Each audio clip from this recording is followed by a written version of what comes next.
Hello students, welcome to KP classes. This is me Simriti Naula Khan. Welcome to our crash course in which we are going to revise entire syllabus of geography from the perspectives of boards and CVT. So अगर अभी तक आपने हमारे previous lectures नहीं देखे हैं, don't worry, check out the description box. उसमें आपको हमारी playlist का link मिल जाएगा.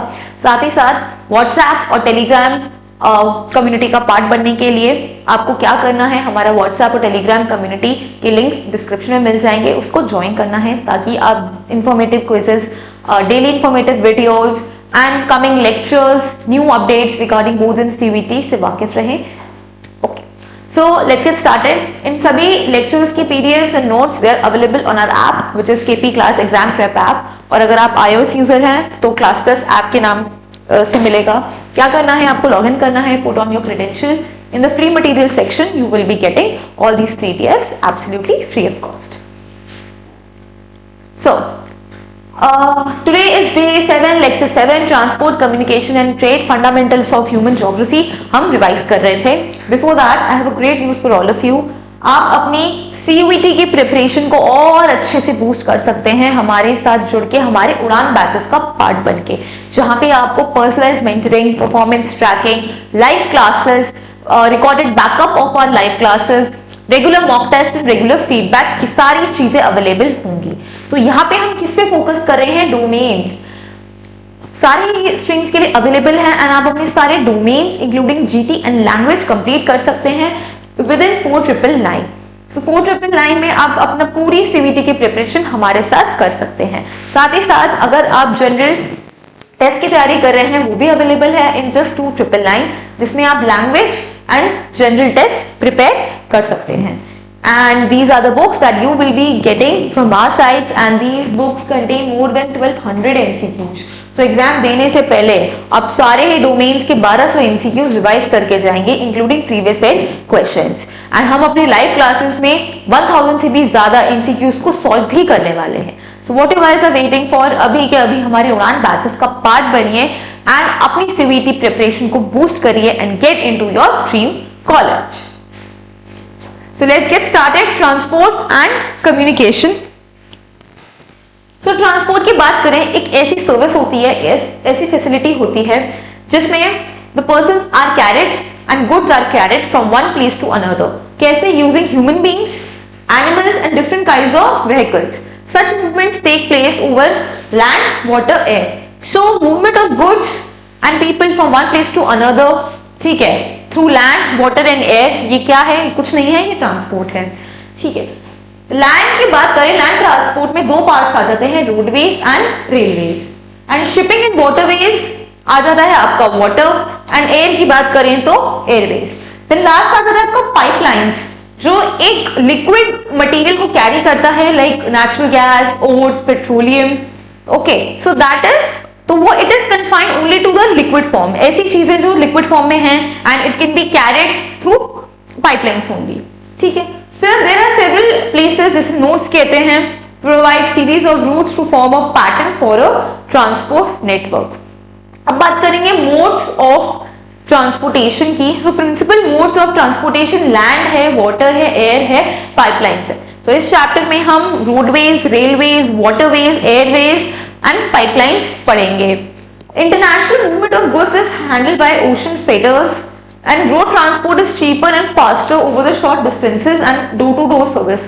So ये कहाँ अवेलेबल है, MCQ में पूछा जा सकता है कि छोटे डिस्टेंस के लिए हम क्या प्रेफर करते हैं, हम रोडवेज प्रेफर करते हैं.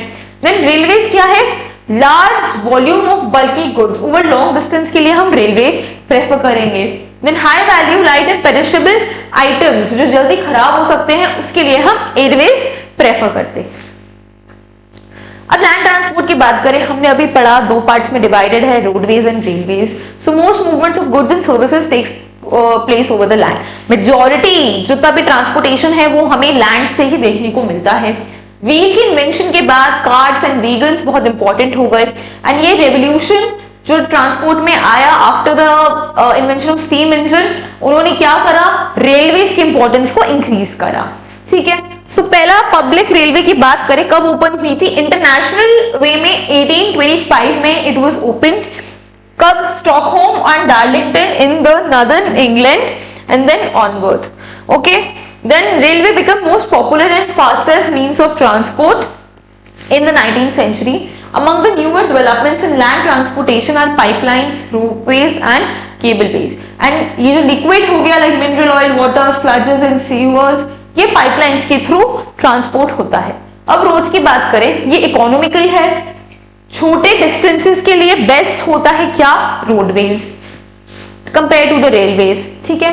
Freight transport by road is gaining importance and it offers door to door service. जैसे कि आपने कोई भी Amazon या नाइका से पार्सल ऑर्डर करा तो वो यूजुअली रोडवे से ही आता है because it is most economical and जल्दी डोर टू डोर सर्विस के लिए सबसे पहले आएगा. रेलवेज की बात करें, it will take time. So during the rainy season unmetalled roads become unmotorable and even the metal becomes seriously handicapped. So range की बात करें तब जो अनमेटल रोड्स हैं वो हम यूज नहीं कर सकते क्योंकि वो ज्यादा अफेक्टेड होती हैं due to the rains and heavy floods. अब world's total motorable road length is about 15 million kilometre of the North America, जिसमें 33% सिर्फ अकेला नॉर्थ अमेरिका अकाउंट करता है. And when the road network cannot cope up with the demands of the traffic and congestion occurs, city roads suffer from chronic traffic. देखते हैं metropolitan cities में high level of chronic traffic हमें देखने को मिलता है. अब हाईवेज की बात करें, मेजर ऑफ द रोड्स हमारा क्या है? हाईवेज है. हाईवेज एंड मेटल रोड्स एक ऐसी रोड जो डिस्टेंस दूर के प्लेसेस को क्या कर रहे हैं? कनेक्ट कर रहे हैं. They are constructed in a manner for unobstructed vehicle movement, ताकि ये daily road to road traffic में ना फंसे, उसके लिए हाईवेज कंस्ट्रक्ट होते हैं.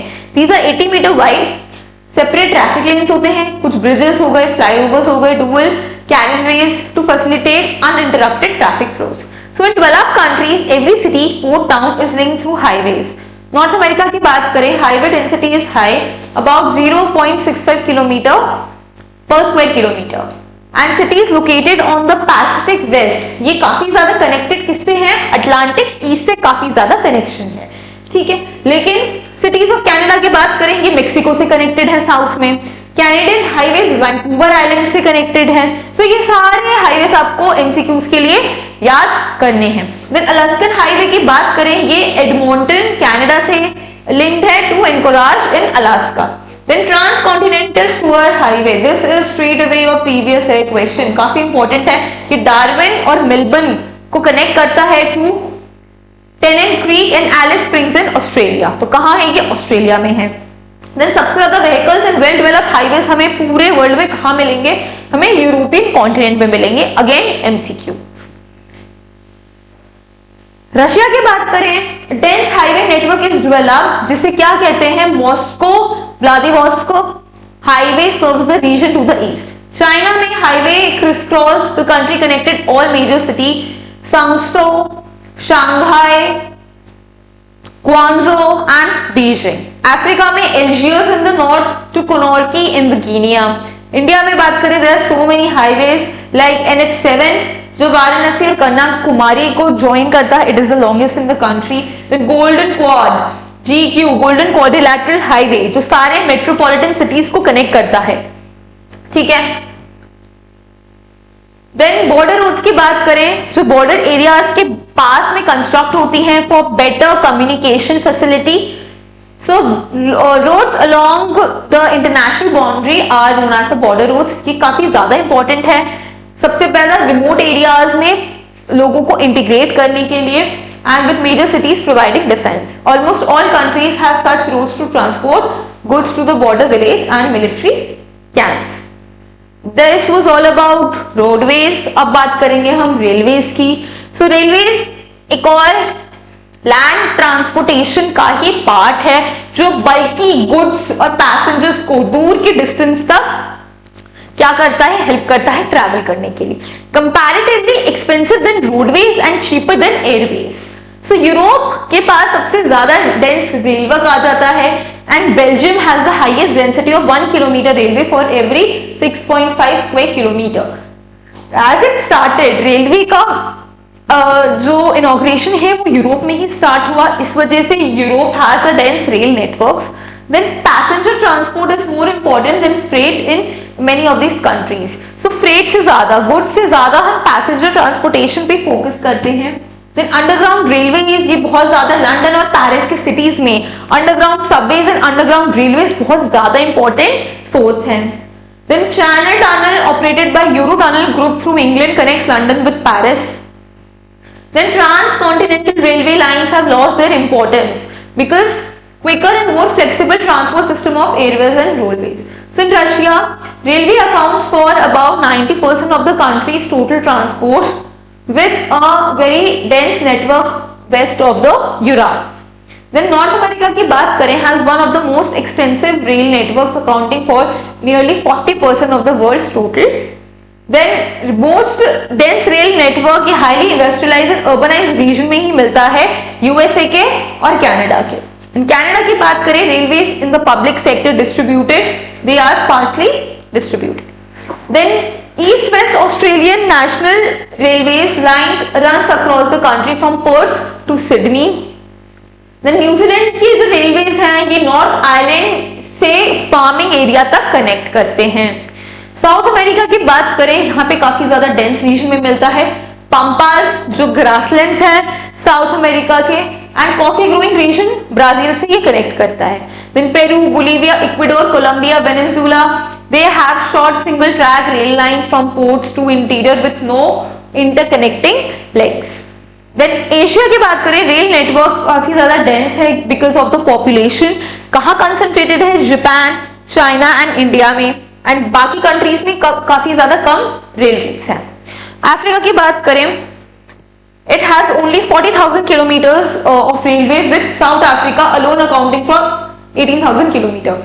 Because of the more development, South Africa majority of the portion railways का लेता है in Africa. Then transcontinental railways, 3 marker question सीधे सीधे पूछा जा सकता है. So transcontinental railways run across the continent and links the two ends. So एक कॉन्टिनेंट के दूसरे कॉन्टिनेंट, एक कॉन्टिनेंट के अंदर 2 पॉइंट्स को ये कनेक्ट करता है. ठीक है. So सबसे पहले ट्रांस साइबेरियन रीजन आपको रशिया में मिलेगा.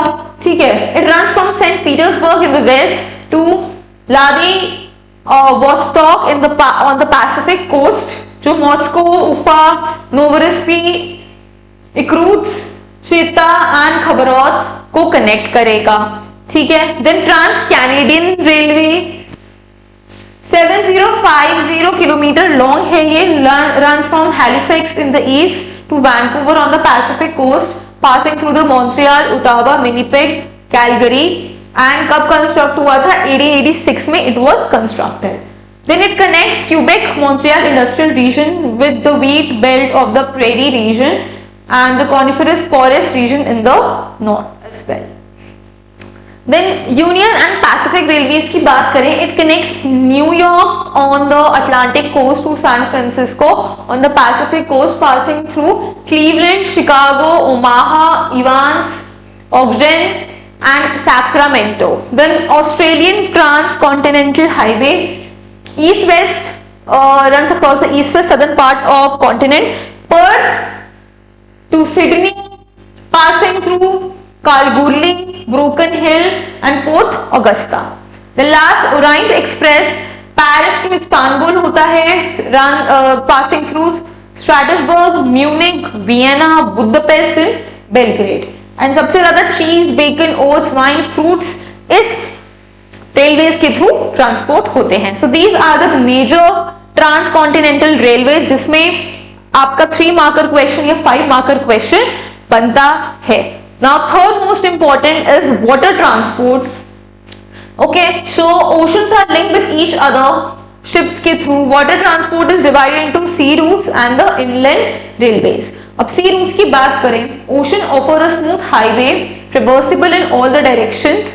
Modern passenger line ships and cargo ships, they are equipped with radar, wireless and other navigation aids.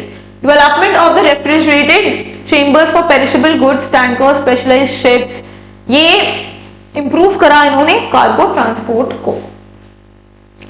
अब मोस्ट इंपॉर्टेंट सी रूट्स की बात करें, ये एमसीक्यूज में पूछे जा सकते हैं.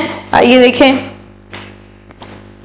So first is north northern Atlantic sea route, जो north eastern USA and north western Europe को कनेक्ट करता है and both of them are developed regions of the world.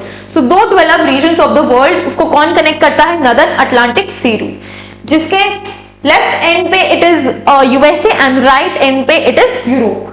And it is the busiest in the world and it is known as the big trunk. तो MCQ पूछा जा सकता है कि big trunk route कौन सा है? तो it is none other than Northern Atlantic Sea route. Then Mediterranean Indian Ocean की बात करें, it passes through the heart of the old world, Port Said, Aden, Mumbai, Colombo, Singapore. And ये काफी important ports इस route पे होते हैं. Then comes Cape of Good Hope, जो बिल्कुल साउथ अफ्रीका के मिड पॉइंट पे है, बिल्कुल मिड पॉइंट पे है, ये वहां मिलेगा. Then southern Atlantic sea route, जो अटलांटिक ओशन को कनेक्ट करता है western European and western African countries के साथ. So Atlantic ocean basically S shape ocean है, तो इस एरिया की बात हो रही है जो सदर्न अमेरिका एंड अफ्रीका को कनेक्ट करता है. Then northern Pacific sea route, जो northern America with those of Asia जैसे Vancouver, Seattle, Portland, San Francisco, Los Angeles को कनेक्ट करता है एशियन सिटीज के साथ like Yokohama, Kobe, Shanghai, Hong Kong, Manila, Singapore. Then south Pacific sea route, उसी में ही नीचे आ जाते हैं. ये क्या कनेक्ट करता है?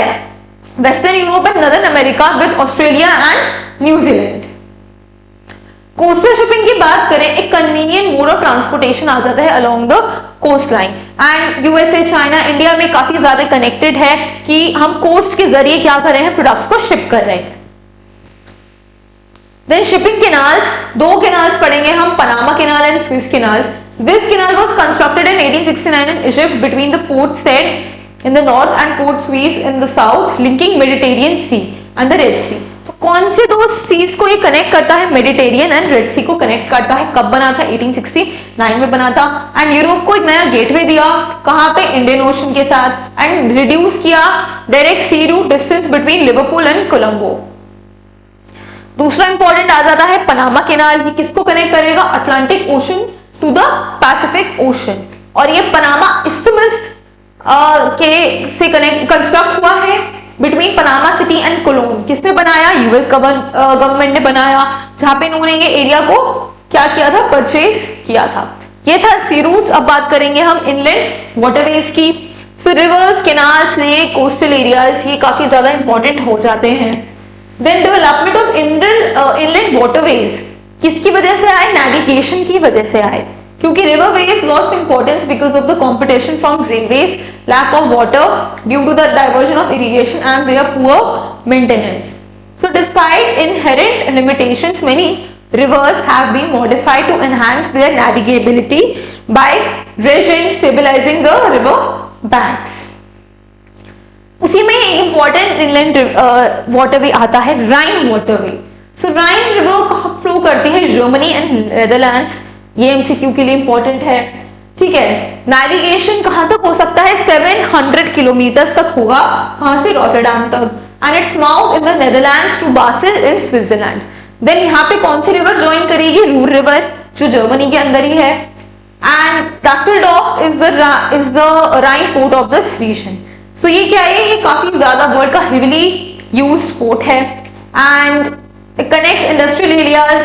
जो Switzerland, Germany, France, Belgium, Netherlands किसको कनेक्ट करेगा? नॉर्थ अटलांटिक सी रूट से कनेक्ट करता है. अब दानूब वाटरवे जो ईस्टर्न यूरोप के लिए बहुत इंपॉर्टेंट हो जाता है. Danube river rises in the Black Forest. MCQ flows eastward through many countries and it is navigable up to Turnu Severin. And chief exports क्या एक्सपोर्ट करते हैं? Wheat, maize, timber and machinery इस waterway के थ्रू export होता है. Next is Volga waterway. Volga river, Russia has the largest number of developed waterway, जिसमें Volga is one of them. 11,200 kilometre navigation यहाँ पे पॉसिबल है. Volga Moscow canal connects it to the Moscow region and Volga Don Canal with the Black Sea. और ये जो river है Caspian सी में drain करती है. Then Great Lakes, यूएसए की 5 Great Lake, Saint Lawrence seaway की बात करें, 5 Great Lake, Superior, Huron, Erie, Ontario, they are connected by Soo canal and Welland canal form an inland waterway. और यहाँ पे ports and Duluth and Buffalo, जहाँ पे सारी फैसिलिटीज प्रोवाइड होती हैं. फिर सेकेंड यूएसए में एक और रिवर है जहां पे वाटरवे बना है which is Mississippi water. Mississippi OYO waterway connects the interior parts of USA with the Gulf of Mexico, and large streamers can go through the routes to the Minneapolis. अब second last is air transport. It is the fastest means of transport. बचपन से पढ़ते आ रहे हैं, and ये ऐसे areas में जाता है जहां पे inaccessibility ज्यादा है। The manufacturing of aircrafts and their operation required elaborate infrastructure like hangars, landing, fueling, maintenance facility for the aircraft. So the construction of airports is also very expensive and has developed more highly industrialized country where there is a large volume of traffic. Today, more than 250 commercial airlines offer regular services to different parts of the world. Supersonic aircraft cover distance between London and New York within 3.5 hours. Then intercontinental air routes जो important है। So northern hemisphere की बात करें, USA accounts for 60% of the traffic. New York, London, Paris, Amsterdam, Frankfurt, Rome, Sydney, Chicago, Singapore, Delhi, Mumbai, ये nodal points है main in air routes का। Then Africa and Asiatic part of Russia and South America, यहाँ पे air services क्या है, कम है comparatively. Then there are limited air services between 30 to 35 degree latitude in the southern hemisphere, क्योंकि यहाँ पे तो population ही नहीं है, land भी कम है, and economic development क्या है, कम है, and similar region की वजह से ही ये services इन areas में भी कम है। अब pipelines की बात करें लास्ट, जो liquids और gases को transport करता है, यूएसए में काफी ज्यादा pipelines हमें मिलती हैं। And Big Inch is one of the such famous pipelines जो पेट्रोल कैरी करेगा from the oil wells, कहाँ पे, मेक्सिको से लेके to north eastern states, and 17% of all the freight per ton kilometer is carried through pipelines in USA. Europe, Russia, West Asia की बात करें, India की भी बात करें, ये भी ऑयल वेल्स एंड रिफाइनरी से कनेक्शन रखते हैं। Then communication की बात करें, communication when you express your opinions, beliefs to the other person through a particular meaning. तो long distance communication में telegraph आ गया, telephone आ गया। Today phenomenal development has been possible because of the OFCs. They allow large volume of data to be transmitted rapidly. फिर digitization की बात करें, telecommunication has slowly merged and internet के बाद से ये और ज्यादा increase हो गया। So satellite communication में internet is the largest electronic network. This form became important since 1970s after US and USSR pioneered space research. And इसी research के दौरान USA ने internet का क्या करा था, जन्म किया था। When artificial satellites connect the remote corners of the globe, this has rendered the unit cost and the time of communication invariant in terms of distance. Then Aryabhat कब launch हुआ, 19 April 1979, MCQ. Then Bhaskar 1 in 1979 and Rohini in 1980. Then 18 June 1981, Apple Orion passenger payload experiment was launched through Orion rocket, and Bhaskar Challenger and INSAT 1B have long distance communication. Then cyberspace की बात करें, cyberspace क्या है, यहाँ पे electronic computers and space. It is the electronic digital world for communicating and accessing information over the computers. So पूरा cyber space आ जाता है जब हम सारी information computers के through क्या कर रहे हैं, access कर रहे हैं। So as billions use the internet each year, जितना ही लोग इंटरनेट को यूज करेंगे हमारा साइबर स्पेस क्या होगा, एक्सपैंड होगा। एंड सारे ही एरियाज में, चाहे गवर्नेंस हो गया और एजुकेशन हो गया, सारे ही फील्ड्स में, सारे ही एरियाज में साइबर स्पेस क्या हो रहा है, कंटिन्यूसली इंक्रीज हो रहा है। लेकिन इसके कुछ फॉल आउट्स भी आ जाते हैं, क्योंकि everything related to technology also has its drawbacks and fallouts. Internet together with fax, TV, radio will be accessible to more and more people in the coming years. So this was all about this chapter. I hope you like this video. Stay tuned for the coming lectures and हमारे उड़ान batch का part बनिए ताकि आप सारे ही topics को in depth study कर सके, रिवाइज कर सके एंड अपने ड्रीम कॉलेज में एडमिशन ले सके. So I'll see you in the next class. I'll see you in the उड़ान batch. Till then, take care. Bye bye. Thank you very much. KP classes dedicated to excellence.